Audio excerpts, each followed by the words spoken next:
Hello, welcome back to my channel.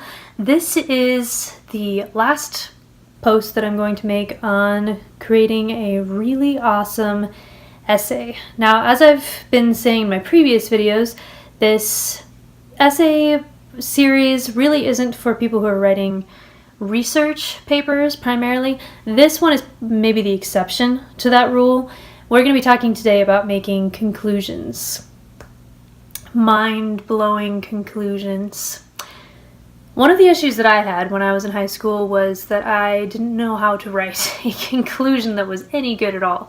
Mine were always super tiny and basically just was an exact carbon copy of my thesis statement or something in my introduction, and that was that. I was pretty comfortable with a couple of other aspects of the writing process, but conclusions were a beast.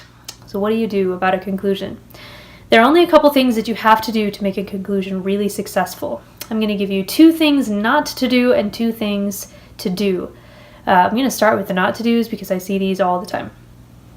First thing not to do, don't just restate your thesis. If you copy and paste your thesis to your conclusion, I, the reader, will be enormously bored. So please don't subject me to that. I've already read that sentence. That's great. Been there, done that. Say something new. It's dry and it feels lazy as well. There are better ways to accomplish what you're trying to accomplish there. So just don't restate your thesis statement word for word. It's bad form. Number 2, the second thing you should not do is just stop.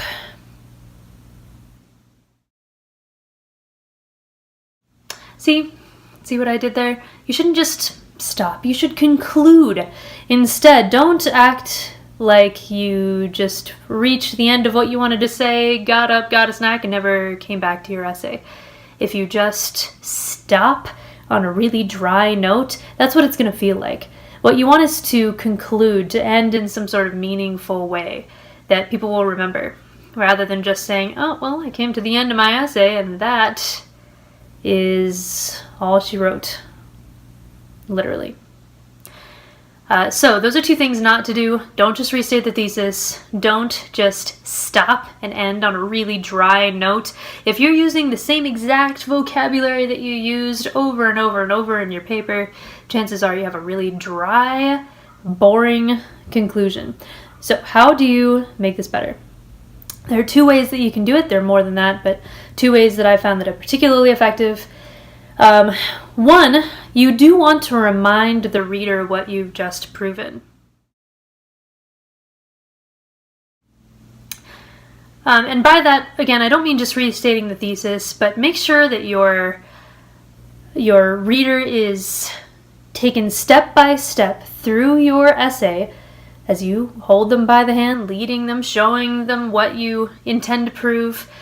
So remind them what your whole paper was about and what you accomplished. Remember, you are writing to somebody, or you're pretending to write to somebody at least, who doesn't fully agree with your views.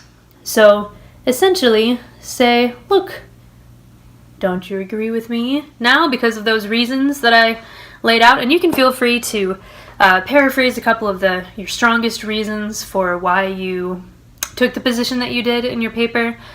But the key is don't perfectly restate the thesis. Put it in new, fresh words, maybe adding in some spicy bits from your body paragraphs from before.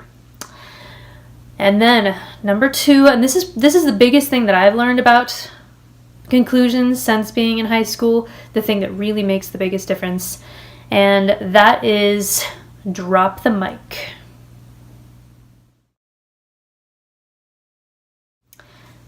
Just end in such a way that you feel you could drop the mic and walk away. So how do you do that? You do it by telling us why these things matter at all.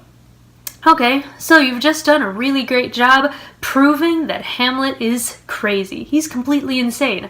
There may be other people who think that he's just a genius pretending to be crazy, but no. You proved that he is crazy. Okay, great. Fantastic. Good job. You did what you were supposed to do. You proved your point. Who cares? And that's the thing. Who cares? Why is this significant? Why does this matter to the story as a whole? Why does this matter to the reader, to the audience? Show us why we should care about anything that you've just said.